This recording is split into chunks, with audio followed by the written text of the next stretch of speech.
right. Welcome to another episode of Connect and Politic. We're here with a special guest. Please introduce yourself by telling us your name, where you're currently located, and your favorite snack. My favorite snack. I'm Nefertiti Thomas. I'm located in Washington, D.C. And my favorite snack is.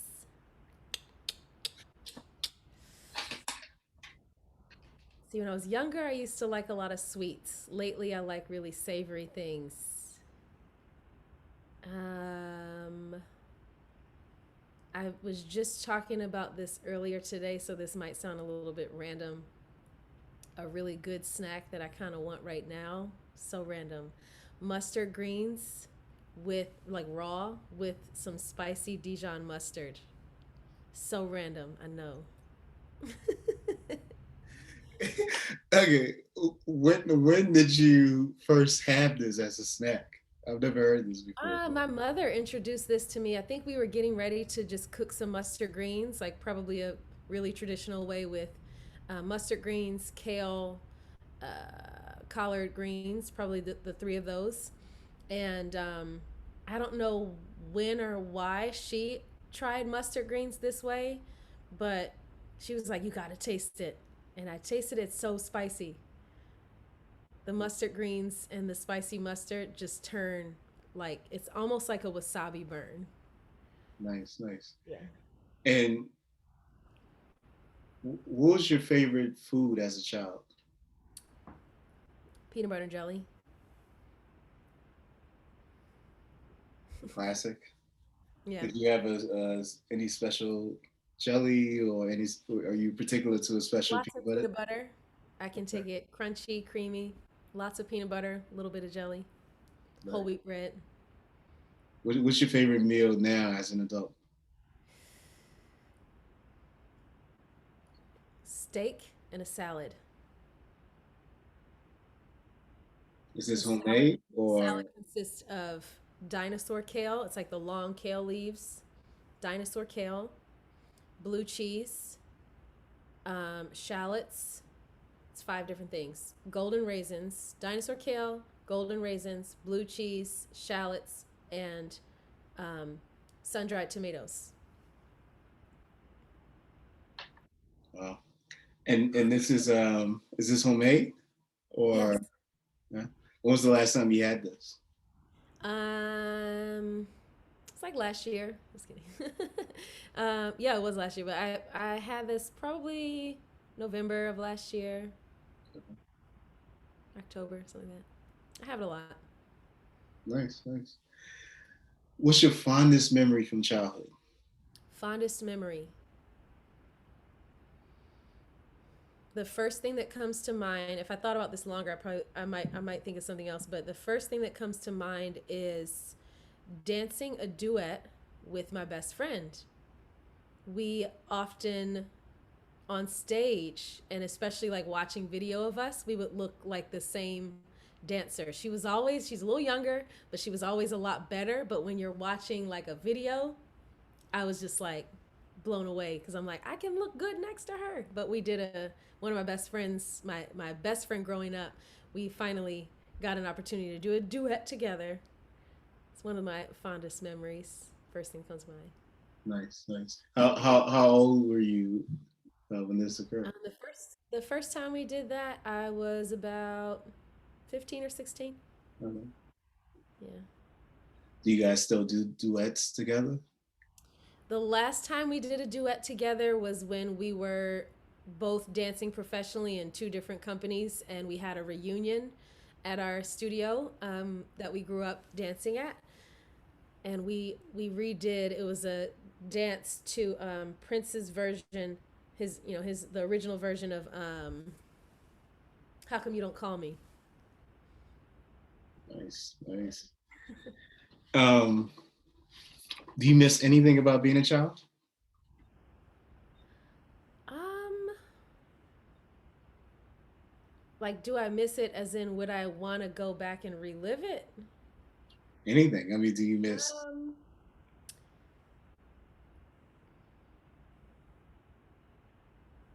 I had a great childhood. I had a really healthy childhood. Grew up in a very strong, healthy family. I wouldn't say that I miss it though. Okay. I like what's happening in life right now. Nice, nice. What were you like in high school? I was very quiet. Freshman year and sophomore year of high school, I was homeschooled, and that was a time for a lot. I mean, for a lot of kids, I think you go through periods of, like struggling in puberty and all of that, like middle school and freshman year, sophomore year of high school as well. So at that time, my sister and I became really close. We were a year apart, but so we were always really close. But at that time, we were really supportive of each other, homeschooling together. Mm. And when I went back to school, like 11th and 12th grade, I was such a cool girl. I was such a quiet, cool girl. Like, don't talk to me. Don't try to talk to me. Don't talk to my sister either. So, okay, so you both went back at the same time? So I was in ninth grade. She was in 10th, and I was in ninth and 10th grade homeschooling. She was in 10th and 11th grade. So Right. 11th grade and 12th grade, we went back to public school. Yeah. And I also had like, my dance friends that we were like the talented kids at school, you know. I Yeah. I was pretty quiet, but Yeah. in like a cool sort of don't talk to me. You But you sit with us. what is this? What do you mean when you say "don't talk to me"? Like, what was Like, it? those the girls is like, you can't sit at this table. How can I hang out with you? And I'm just like, don't even say anything. What is my face telling you? I studied. I enjoyed history in high school a lot. But I had my like circle of dance friends Mm. that I socialized with when I had dance class. But when I was in school, I was a little bit cooler than everybody else. So I kind of kept to myself. Wow. So, how do you think that childhood helped groom you into the person you are today? Say again. How do you think that childhood helped groom you into the person you are today?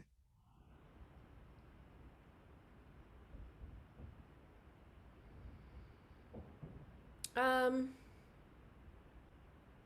so basically when I grew up, like looking at the high school years, middle school, high school years, I would go to school, get work done. After that, I would have dance classes for about 3 or 4 hours, and then do homework and go to sleep. I grew up on a farm, so early in the morning, I would be moving cattle from one place to another, and and then go to school and repeat the same thing. So that kind of like one aspect of who I am today is disciplined. If there's something that I want to see change, I understand already that it requires discipline and a certain kind of motivation to get it done, an understanding of an end goal, Mm. and then a certain type of motivation to get from one step to the next step to the next step and see things through. Kind of, I guess, just keeping a pretty intense schedule compared to a lot of kids that were at the other lunch table. the, the Not kids sitting who weren't cool. there. And then I think one other thing that kind of really shapes who I am today is like what went on in my house, and the connection and support that I always had from my family. So that's like one thing I think that is important for me to give to my nephew and to give to my children, is that constant sense of knowing that somebody in this world loves you too much.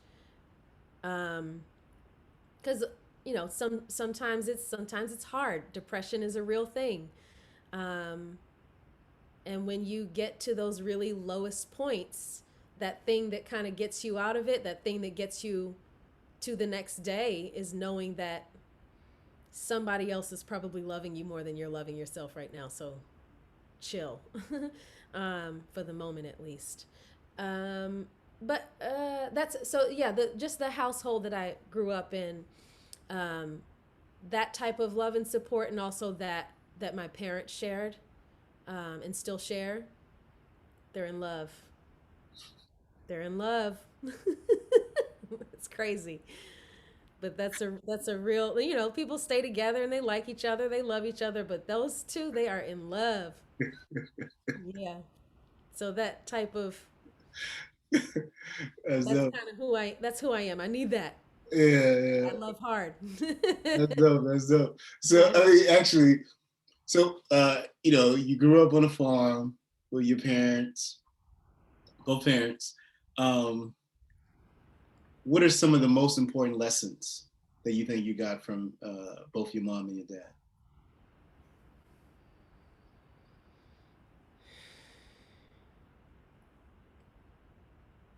This is interesting.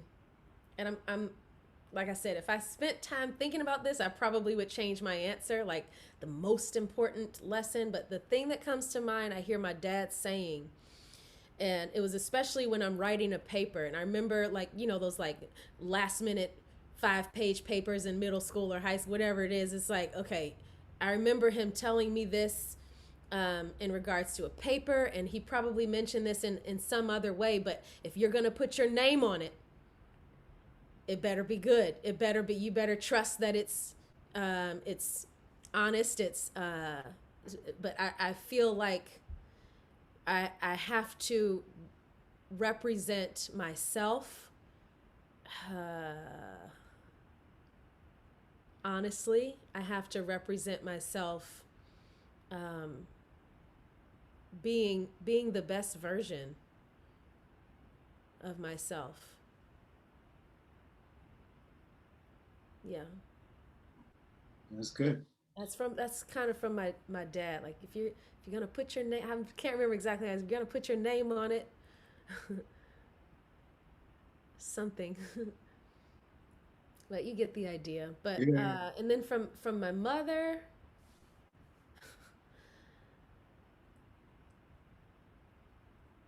this is a good one. Okay, are you ready? I'm ready. This I'm is ready. probably, like I said, this is probably not the most important, but it's a good one. Okay. She said to me, your dad might be the head of the household, but I'm the neck.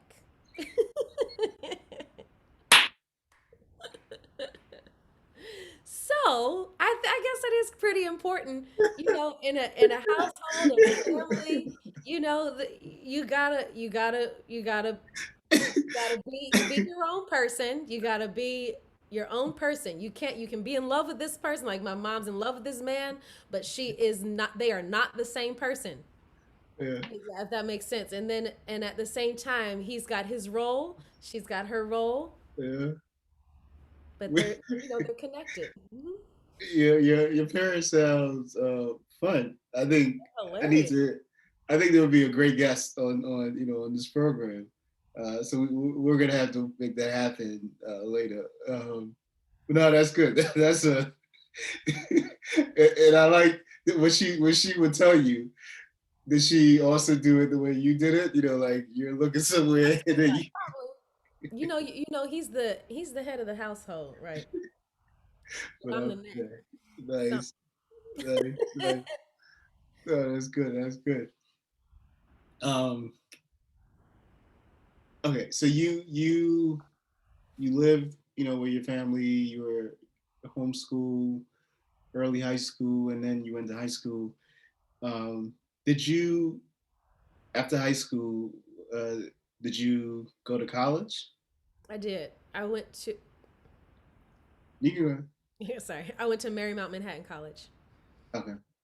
What surprised you the most when you transitioned out of your parents' house?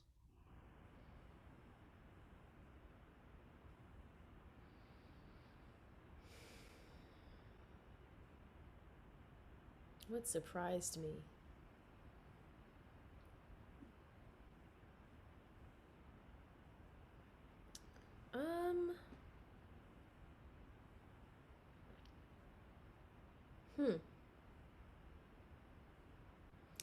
I don't know. I don't, I'm trying to remember myself being surprised.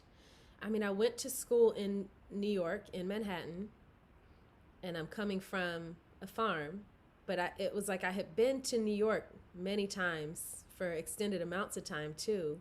Mm. So one would think being in a city would be like surprising or shocking, but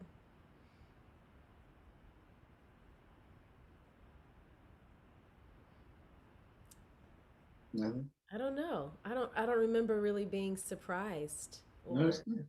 yeah, Um, I mean, so that means you were oh, actually. What type of farm was it that you grew up on? cattle. So it's close to 100 acres. A lot of the property is wooded, but there's a lot of open field, just perfect for cows. So they were meat cows. Meat. Is that the word? Meat. Yes, meat. Versus dairy cows. So um, what was the question? I feel like I'm about to just start rambling. No, no. Actually, I mean, you just said I have a question to build on what you were saying now, which is what's the difference between I guess meat cow and dairy cow? Is there is there a distinct difference in how do you raise them, etc.?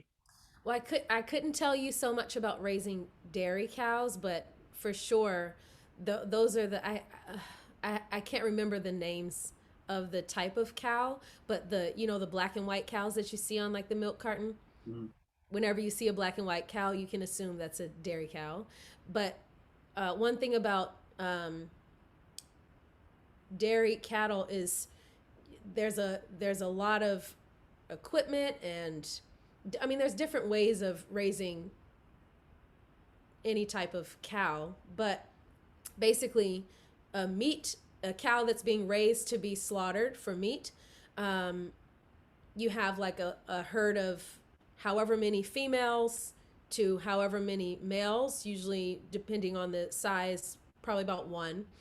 Um, they impregnate the females, the calves get a certain age, and you sell them at whatever age um, whatever age is appropriate for what type of meat Mm-hmm. you're selling. Um,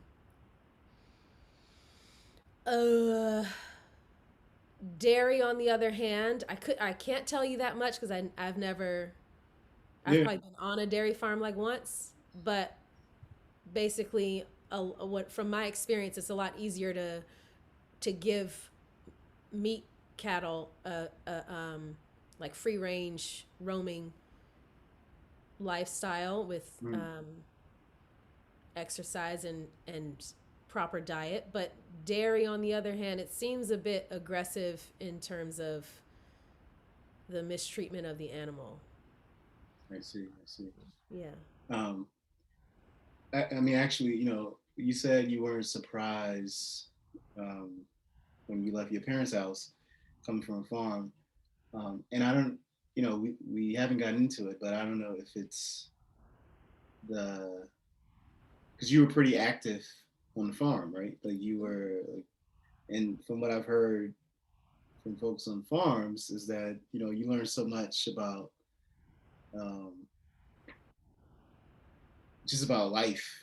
By the cycles, the way living organisms interact with each other, by farming. And so, I mean, it could be, I don't know, maybe you were so well equipped, by being on the farm that moving to a big city was just like, oh, this is, I already understand all this stuff. So Yeah. it could be, I don't know. Um, I think that growing up on a farm, you have the potential to be a little bit sheltered and maybe not as social or sociable. But like I said, I had been like just dancing growing up. I spent summers in San Francisco, summers in New York, summers in wherever, and then also my parents commuted to DC for years to work, and I often was in DC, which is it's a smaller city, but it's a city. So I mean, I never, I was never really kind of sheltered on a farm or, but, but absolutely, I agree with you. I think that growing up on a farm and understanding animals and nature, um, kind of it, yeah, it doesn't prepare you for the city. I don't think it prepares you for the city. Nothing prepares you for the city. Right? Okay, no, that's But good. What are three things that you do every day? Or three you, things that I do every day. yeah. You may not get to do it, but you would love to do. You would love to do them every day. Um, I try to shower every day. I'm just kidding. No, that's good. That's actually good. With the babies, there was a time. There was a time. I'm trying. I'm trying. No, but three things that I would love to read every day. I would love to read every day, but I don't. But three things that I do every day: cook, Hmm. um,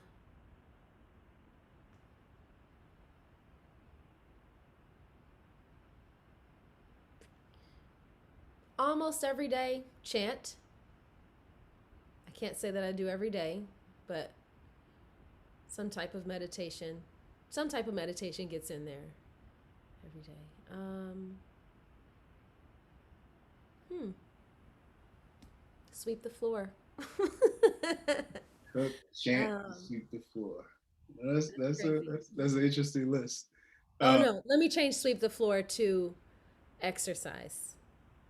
That's a better kind of representation of what happens every day because I feel like everybody sleeps every day. Maybe not really, not so much. yeah. Okay, so Everyone that has toddlers sleeps every sleeps day. every day. Yeah. So Mm-hmm. when it comes to cooking and oh yeah, what are you cooking every day? I cook for a 2 and 3 year old. Um,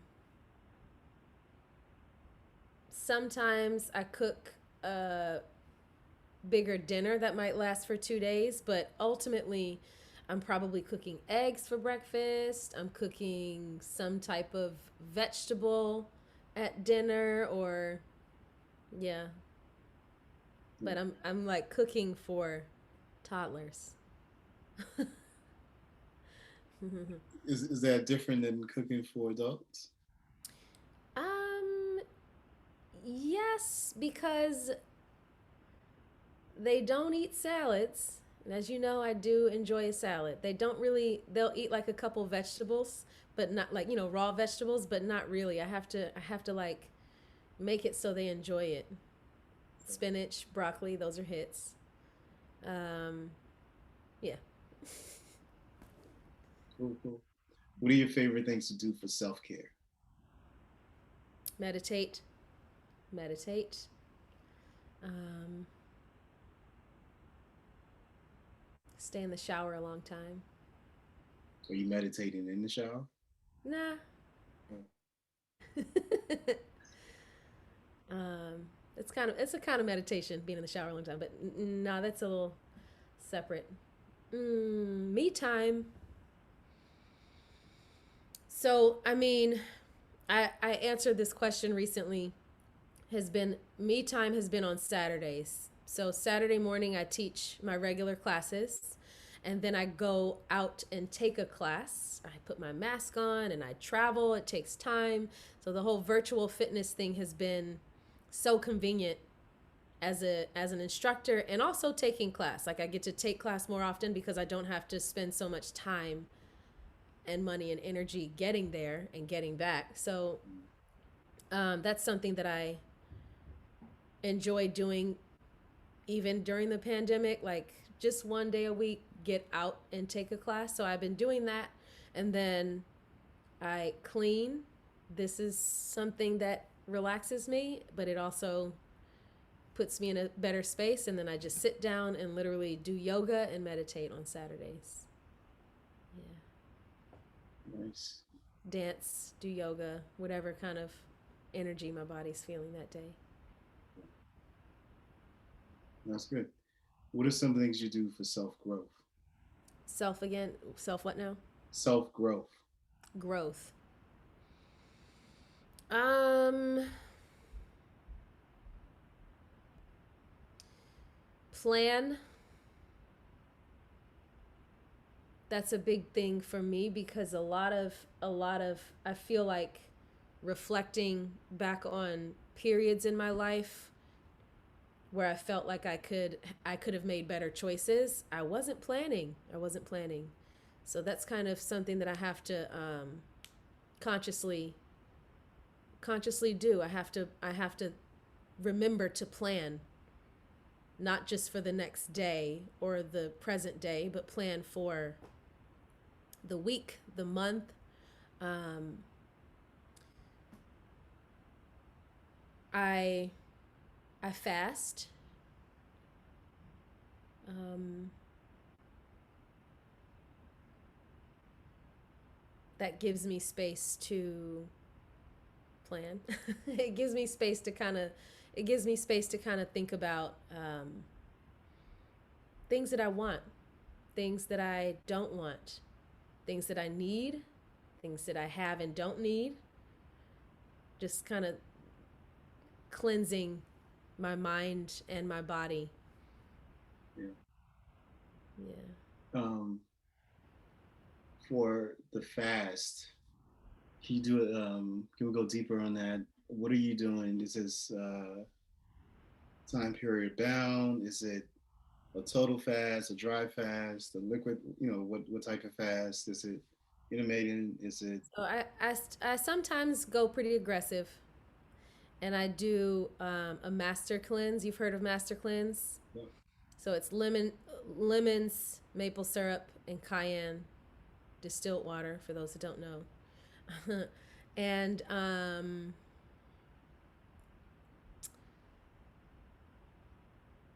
I generally, I mean, I don't know the last time I did it for 10 days. I generally do it for about 20. The longest stretch was about 35 days. I was trying to go for 40. And then I went on that 35th, 30 something day, I went to Whole Foods to stock up on the things that I was going to make. And I went ahead and had them. Didn't make it to 40. Um, but I kind of go aggressive when I do, and then when I do the master cleanse, I'm pretty aggressive. But if I do like a liquid fast, it's like whatever kind of juices, soups, um, things like that. But I prefer the master cleanse because it really gives me a lot of space. It gives me so much space to think about the things that I need and don't need, things that I want and don't want. And they're very different things, like what you want, what you need. And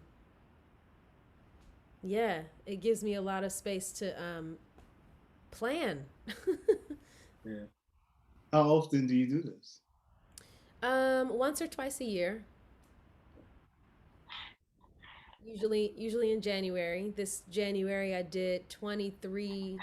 No, did I do 23 days? Maybe I stopped on the 23rd. I don't remember. It was 18. I have the number 18 in my mind. 18 days. 18 days. I think I stopped on the 23rd. I don't know why the number 23 just came to mind. Uh, Yeah. no, that's impressive. I haven't done the master cleanse in years now. I used to do it, but the max I think I did was uh, 7 days. Um, It's hard. and it was kind of the reason I stopped was just because it's kind of like boring. It wasn't there wasn't much to it. Um, You got to watch the cooking channels. oh, to kind of It, like to test yourself. no, no, to be entertained. It Uh, gets boring drinking lemonade, but when you like watch these decadent meals and professional chefs Yeah. create something you've never seen before, that is so satisfying.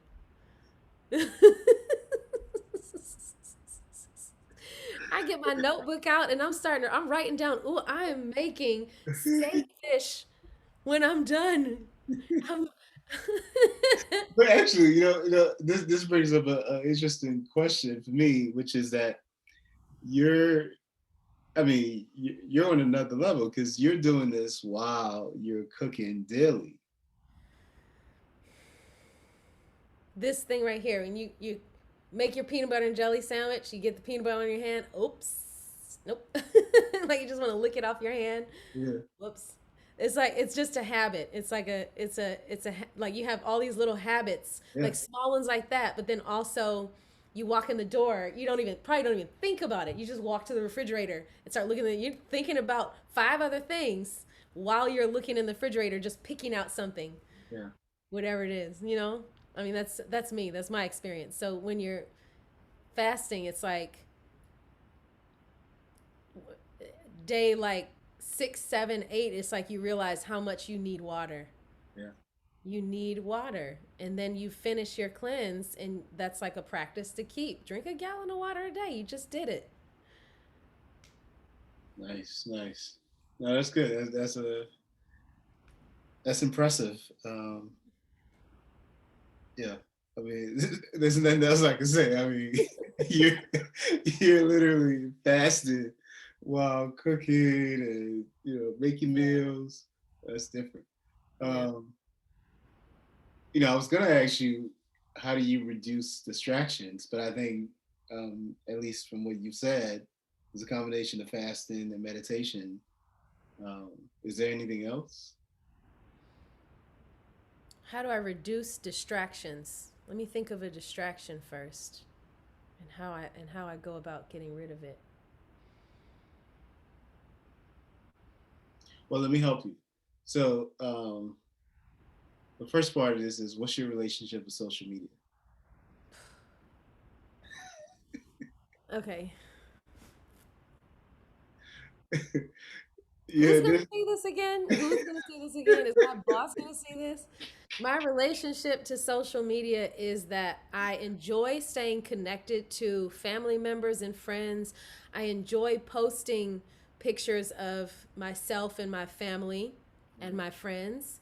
But I feel because right now it's so important in the fitness industry, it just feels like everything that I post, I'm asking. It's kind of like I'm just asking who's gonna see this and why am I posting it?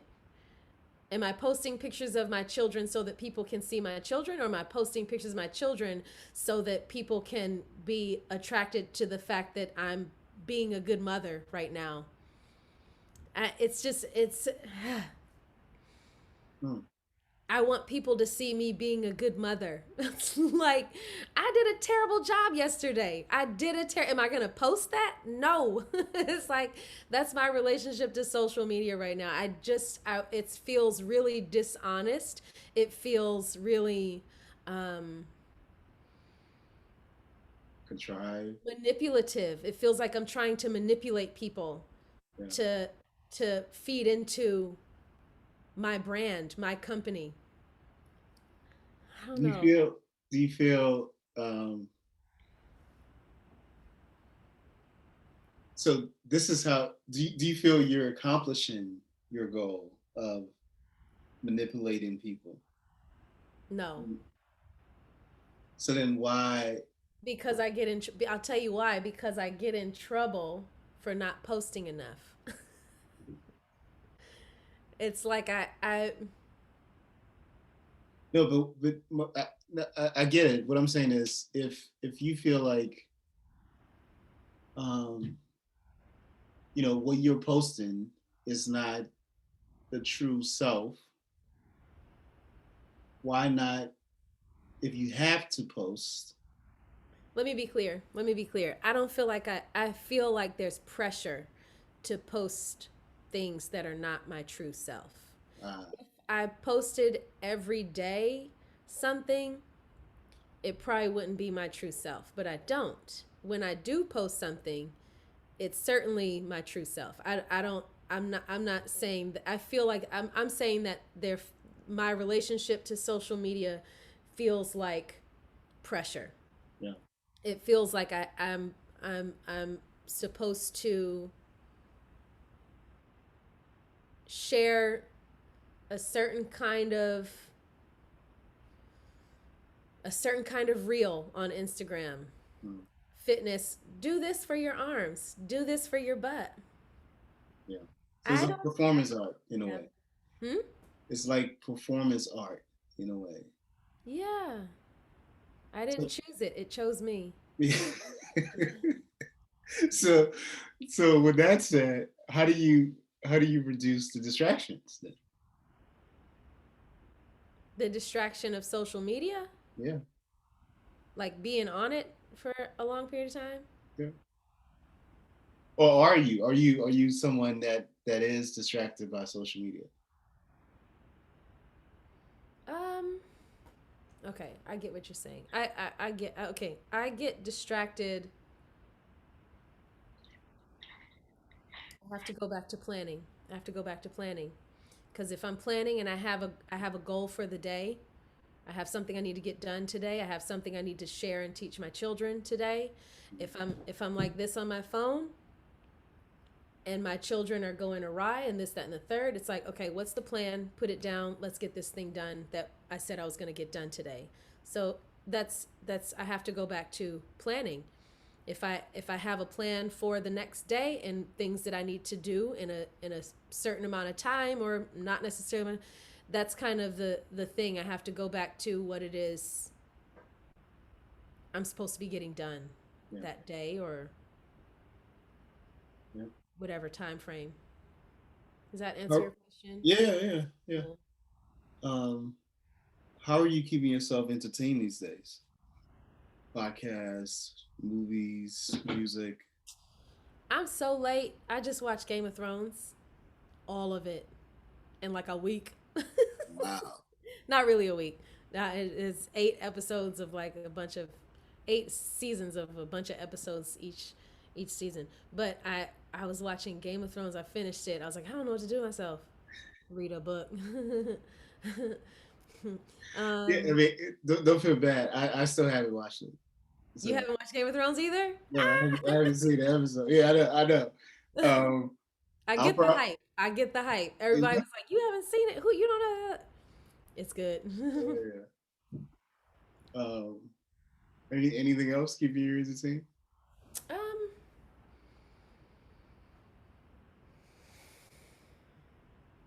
I stay busy. I don't really have to. My boys are 2 and 3 years old. I stay busy, so entertainment is kind of like, I what get is it. that again? I You're not get allowed it. to do that. I get it. I get it. Um, so um, you mentioned books a number of times. Yeah. Um, if you were to write a book, what would it be about? If I were to write a book, it would be about.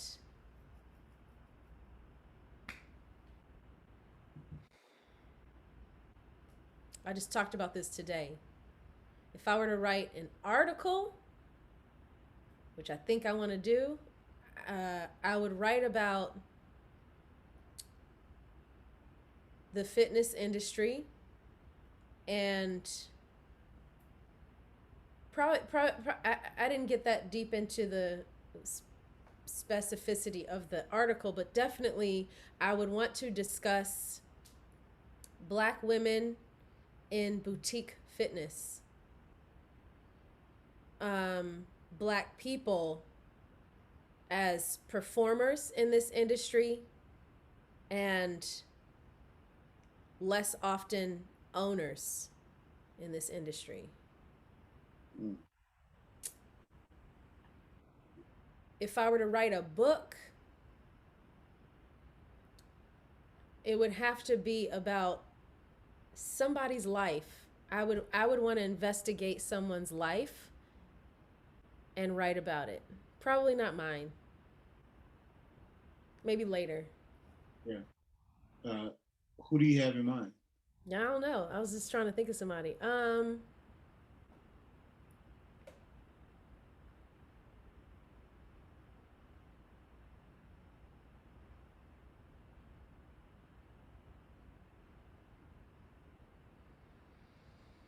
Stevie Wonder.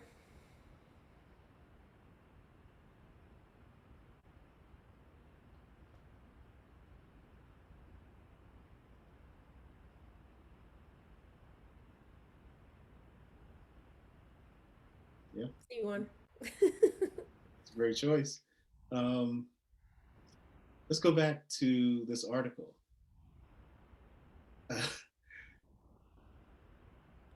Why have you written this article? Because I just thought about it today. Yeah. I literally just had a conversation about. I was talking. Someone was asking me. I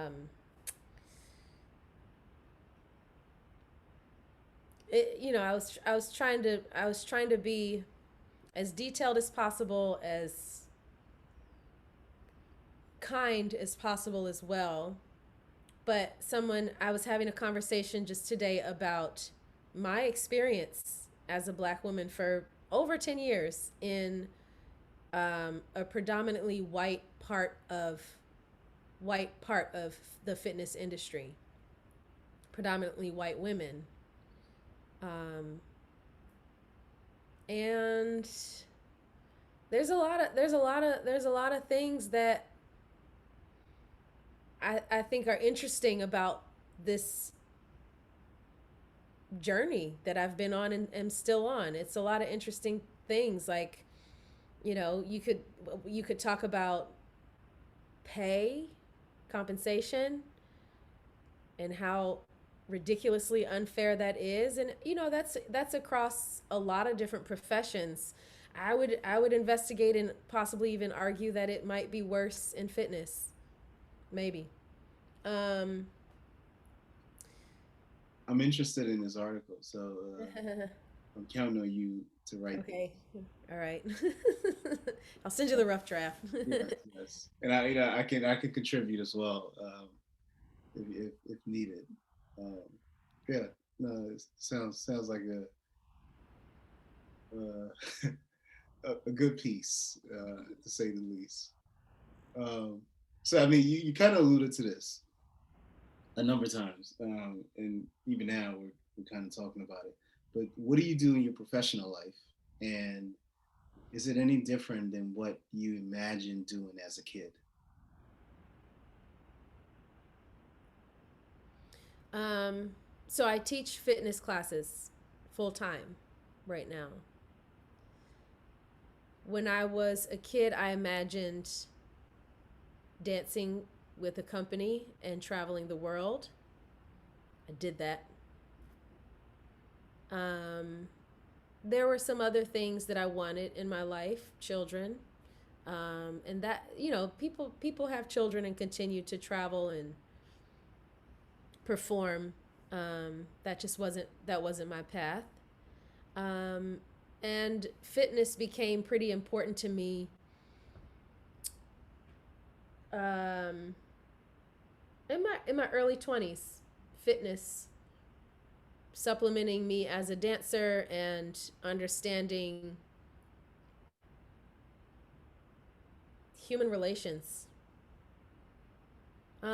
So I guess I would say in a way, yes, I have done and sort of am still doing. Like I knew I was gonna be moving. I was gonna be moving the rest of my life. Yeah. Yeah. Is there something on your bucket list that you want to learn or do?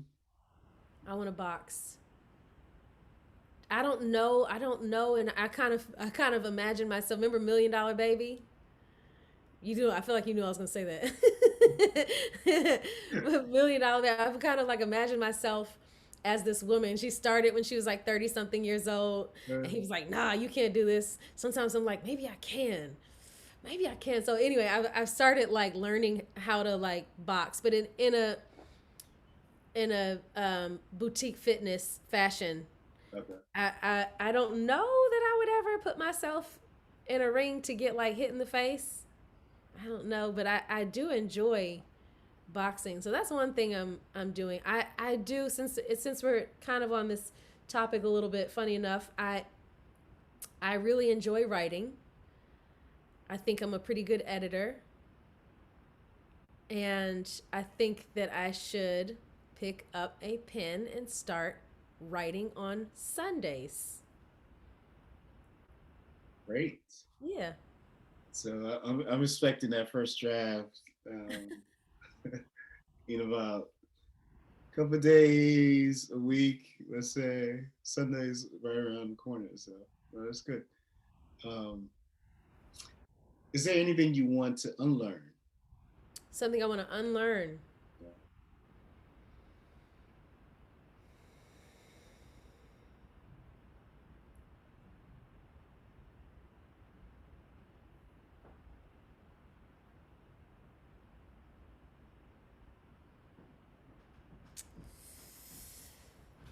Wow.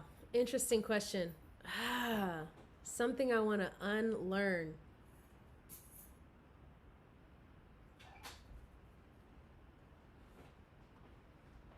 How do I say this? It's not even like I want to unlearn something, but I wish I had so I guess something that would like to work on, having a certain amount of compassion and forgiveness. I'm a very forgiving person, but there's a certain type of forgiveness when someone really hurts you or does something to you that's really dishonorable, disrespectful. It's like, how can I learn to want to see that person happy? Can I? I don't know. So it's not really unlearning, but kind of learning how to, yeah. Does that make sense? Yeah, no, it does. It does. Um, I mean, it's unlearning in a way because you've learned that if someone harms you, they should be harmed, right? So you have to unlearn that um, in a way Not where even that they should be harmed. I wouldn't go that far. It's the ability to not to see that person or this group or whatever harmed, but to really see them succeed, to see them do well, to see them happy. How do you switch from being in that, at a point someone hurts you, your initial, I think, response is, I'm gonna make sure this happens to you 10 times worse, yeah. like initially. But when you get over that hurt, Mm-hmm. that disappointment, whatever it is, I think you kind of are able to separate yourself and just let it be. But how can you even spend energy to see this person do well? Not that you have to, but I'd like to be able to do that in some situations. That's so vague. I feel like I'm being super vague. No, no, no, Like, no, no. who That's hurt her? What happened? no. I mean, I get it. I understand exactly what you're saying, um, and you understand it, and so that's good. Um, can you think of any advice that you would give your younger self? Advice for my younger self. It's a great question.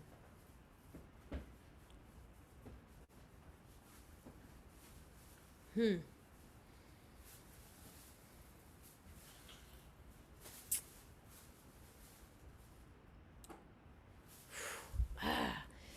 Okay, I could probably say two things. I would say that to my younger self, that it's okay to love and it's okay to be heartbroken. It's okay. It is okay. I would also say,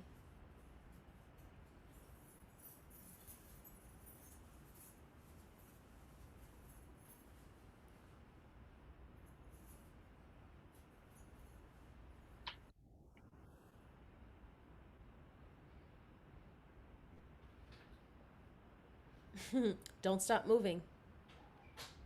Don't stop moving. I've always seen myself as a mover. I'm gonna be moving the rest of my life. It's you know how they say, if you don't use it, you lose it. Yep. It's like when you take that time off, that extended amount of time off from moving, it's so hard. It's so hard coming back. And there's certain things, in my personal experience having two children back to back, there was a long time I was not moving. It was a long time I was not moving. And going through a lot of structural changes, like in my bone structure, like having my body go through so many different things without that proper conditioning, without proper a lot of things. I would say to my younger self, do not stop moving. Yeah. You just, when you just said that you had kids back to back, it occurred to me that you and your sister are back to back as well, right? Uh-huh.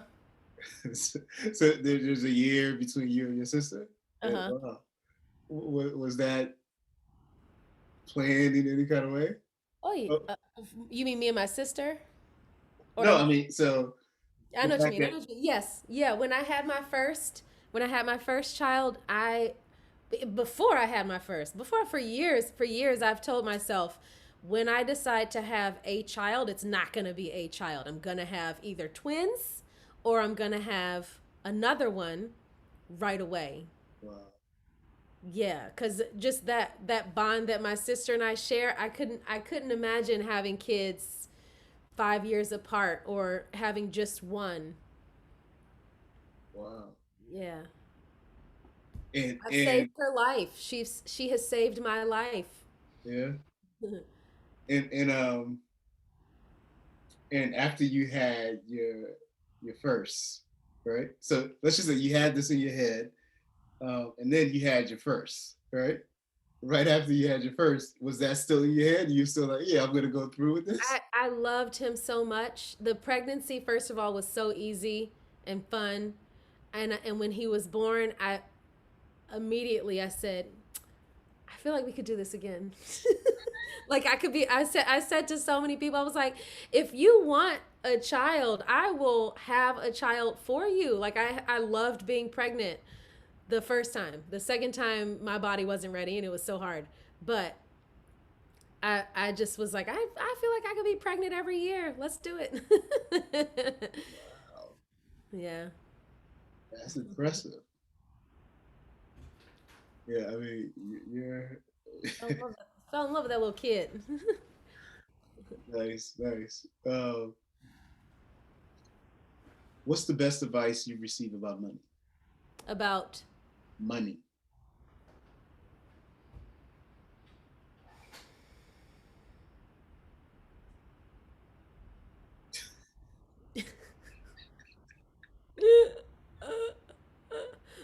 Do you know who you're asking? Ooh, yay, yay, yay, yay, yay. Um, Oh man. I've heard lots of great advice because they told me it was good. I guess save. Yeah. Is there a disconnect between hearing the advice and implementing what you heard? Yeah, Yeah. yeah. I'm sorry. I shouldn't laugh. I shouldn't laugh. I'm laughing at myself for this one. It's like when I put my mind to it, I'm good at saving money. Mm, When I'm not planning, it's here. It comes. It keeps coming in, but it goes right back out. yeah. Yeah. But I mean, um, probably another great bit of advice is organize and line up your bills. Track them, line them up so that you can see them. Who did you get these? Well, yeah, who did you get this advice My mother. from? Neck. Yeah. Told you she's the neck. Yes, yes. What has been the toughest thing you've had to tackle, and what helped you get through it? Toughest thing I've had to tackle. And what helped?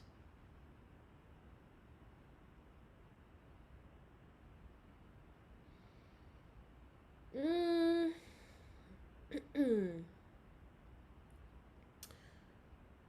All right. This is a tough one. So the toughest thing that I've had to tackle was anxiety and depression at different points in my life, but the most the most um, the most stressful period was after my second child was born. There was a period of time that was really, really dark. And what helped me get through that was my family. I moved to live closer to them, and they had to let me know there's certain things that need to change. Certain things need to change. And it was really not even like somebody came out in my family came out and said this to me. You got to change certain things about your space, your environment. I It was really just being close to them. I knew it was just I that's it helped me to recognize this isn't life. This isn't how life is supposed to be. I don't it wasn't until I recognized that somebody said to me, you needed to change that. That was we were waiting for you to make this shift. Um, that's one thing my family is not gonna they're gonna give me the space to live my life and learn my lessons the way that I need to learn them, the hard way sometimes. Um, but certainly be supportive when am I making sense? I feel like I'm just being so vague. I don't want to say people's names. I'm not No, gonna call people no, out for hurting me. I'm not gonna call people out. no, no, you're not being vague. I mean, you're still getting the point across. Like Yeah, you don't have to and name it names. was my family that Yeah, helped me get out of this dark space. yeah. Yeah. And and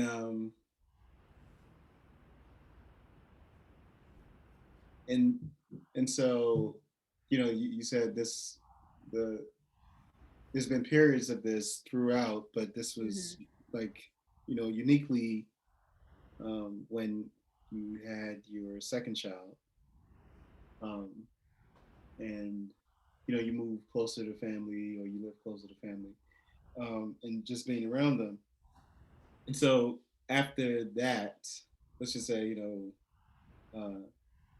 after you went through that period, um, whenever uh, those things come up again, what do you like? How are you, working through it?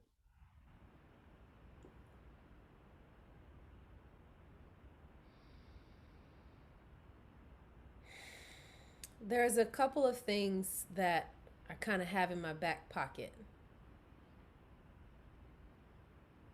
And in that time of darkness, I knew those things were right there.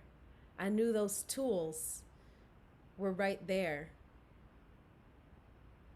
And really it's just a matter of getting to a point of readiness to use those tools. Mm. There's fear in seeing yourself get better. when you get depressed or anxious, there's a fear in seeing yourself get better because this like habit of beating yourself down, it's a habit. It's a habit. Um,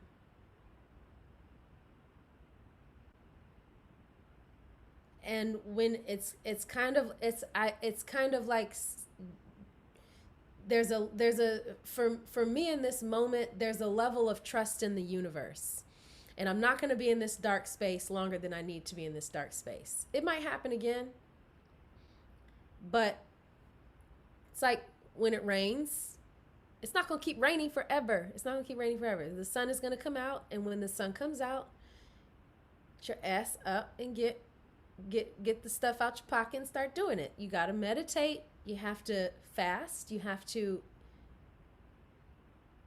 eat. You have to drink water. You have to go outside. All these things. You have to dance. All these things that you know that I know, not you. I don't know what you do, but all these things I don't know what you be y'all don't know what you be doing. All these things that you know, all these things that I know are there to help get me into a better space. All the people that I know that I need to be around to help get me into a better space. It's there. And it's kind of like sometimes the weather gets rough. Might be a hurricane every once in a while. Yeah. Where do you feel the most at home and happy? In my home, in my house, That's good. I feel the most at home. Just kidding. I feel like I just said that.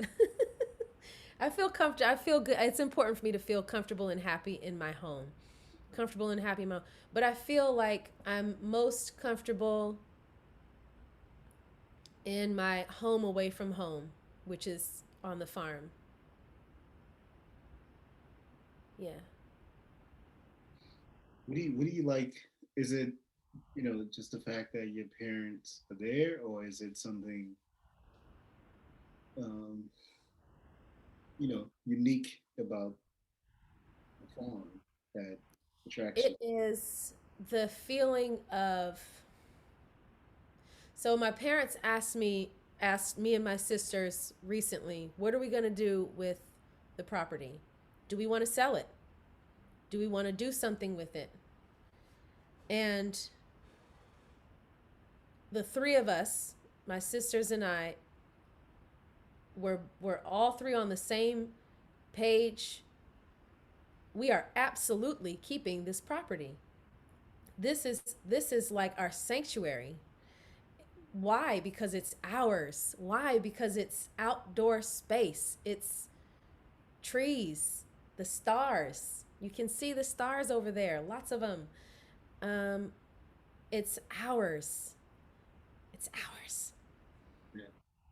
That's what's Yeah. special. Um, Which and there's so much possibility. yeah, would you want your kids to grow up on the farm?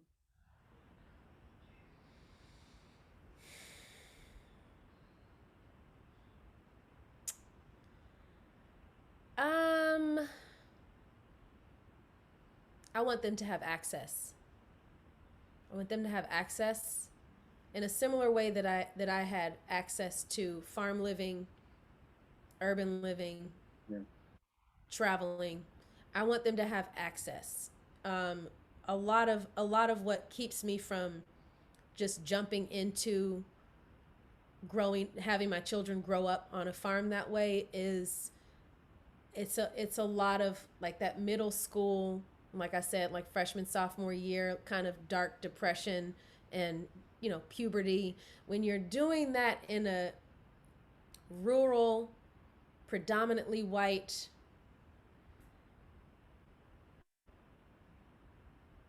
area, it's hard. It's hard. I want them for at least until they're 13, 14, maybe I have to listen to what they need at that time, really, but I feel like for a while I need them to be around black children. Mm, okay. Um, you mentioned uh, another sister. So are all three of you a year apart? So my we're close though. My oldest sister is 4 years older than I am. And then I have the sister that's 14 14 November 14 12 13, 16 months 16 months older than I am. Wow. Does your sister have kids in the same, year apart? No, my oldest sister has one. Okay. He's a teenager. And your younger sister? And my sister, who's 1 year older, she doesn't have, she's auntie. She doesn't have kids. She's the best auntie. She really is. I'm like, Nice. how did you know I was supposed to say it like that? how did you, how did you show me all of these like toys and things and look what I got for the, I've never seen this. I've been researching like, she's the best auntie. All right. For a fun question, if you won the lottery tomorrow, what would you If I won the lottery tomorrow, what would I do? I would save that money. I would do? I I would That's what, you haven't practiced saving on smaller amounts, but when you win the large amount, that's when you gotta start saving. all of a sudden you want to save. Yeah. I would actually I would do so much to the property, to the farm. I would do so much to that farm. Yeah. Do you want me to tell you what? Well, I mean, is that it? That's so. I'm talking. You won about 300 million after taxes. So you just pour it all into the farm. Well, you didn't tell me how much this lottery was. I thought it was just a couple thousand. Yeah, this is, a good No, good bit I'm of change. teasing. No, I mean, if I had so many options like that, like I would invest in the farm. I would invest in more property. I would also, I'm not even joking, save a lot of money. But those are the two big things that I would do and get done in the next year. I would flip that farm upside down, and I would invest in some property somewhere. Dubai maybe. Wow. Oh, why Dubai? I don't know. I heard it was like expensive and up and coming. And I haven't been there. No. I've been coming. I really don't know that much about their government. I just said Dubai or something, but I would invest in um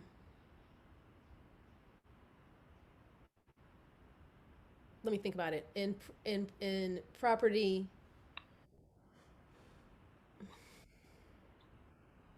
maybe a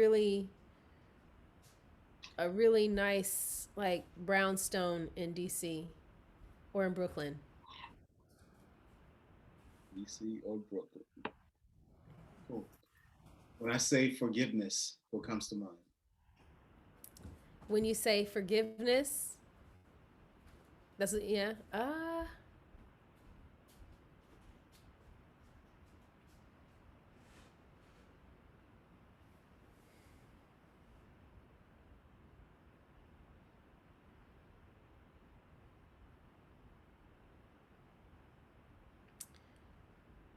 I mean, we talked about forgiveness a little bit already, and it's really,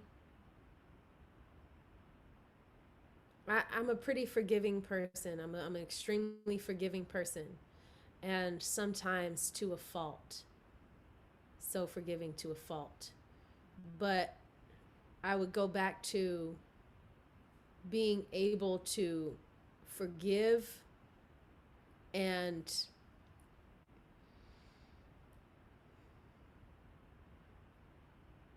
actually, like, I feel like when you forgive you turn something into a positive, but in a greater capacity, having this ability to not just forgive but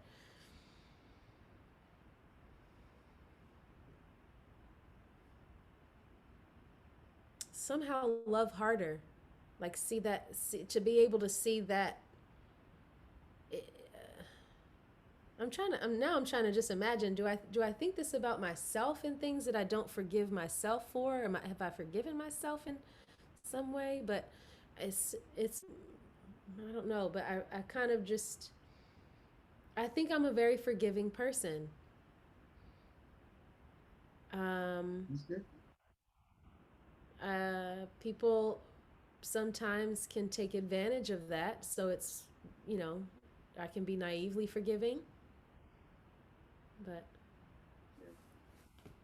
Yeah. As a parent with two young boys, probably a lot of energy. I'm assuming. Yeah. What are you hoping to imprint on them?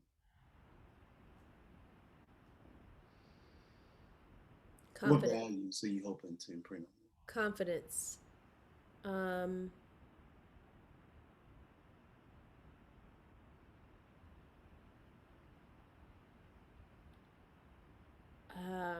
what's another word for this? I don't want to say.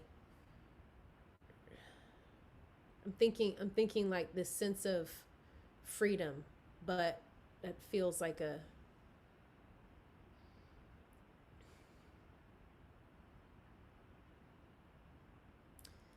it goes with confidence. Just this, I want them to be able to be honest individuals, and I want them to be able to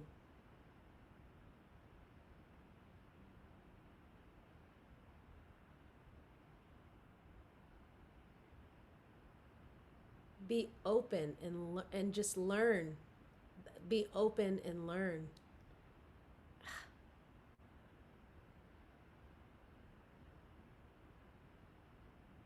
I feel like they're such good people. Like, children are just good people, and I want them to have a level of confidence and like free spiritedness that they can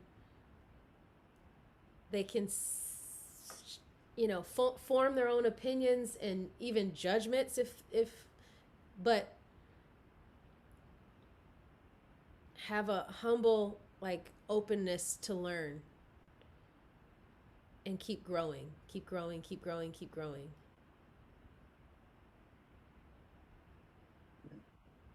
I want them to understand that life is about learning and growing.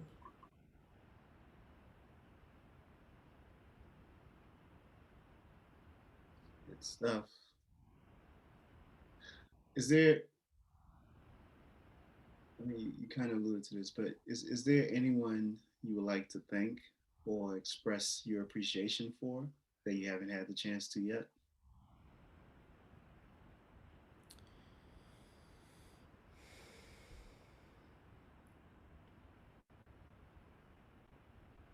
I have thanked her already, but I could certainly thank her some more.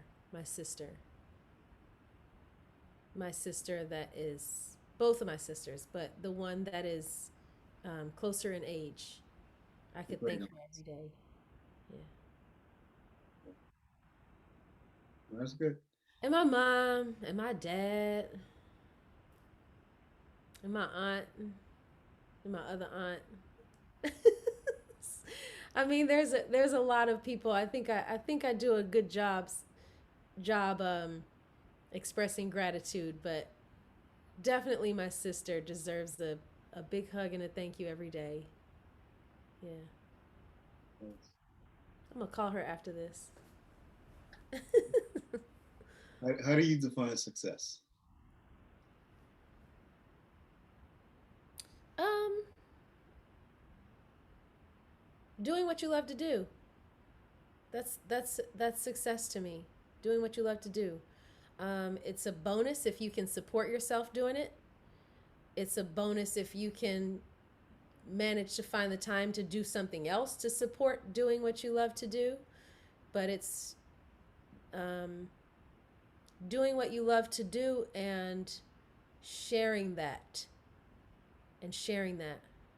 Somebody asked me, what's my hidden talent? I don't have any hidden talents. Don't be hiding your talents. Share them. Yeah, that's success to me.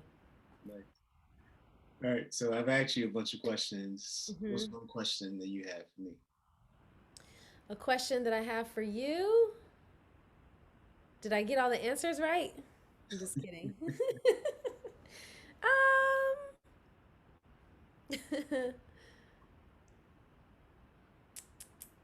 Nah, Mike, I don't think I have any questions for you. All right, I don't think that's so. good. Well, it's been a pleasure. We connected. We politic, and definitely do this again in the near future. I'm expecting the first draft of your article. I'm expecting to watch my parents sit down and chat with you. Nice, nice, nice. That would be hilarious. It's been a pleasure. Likewise. Thank you. All right.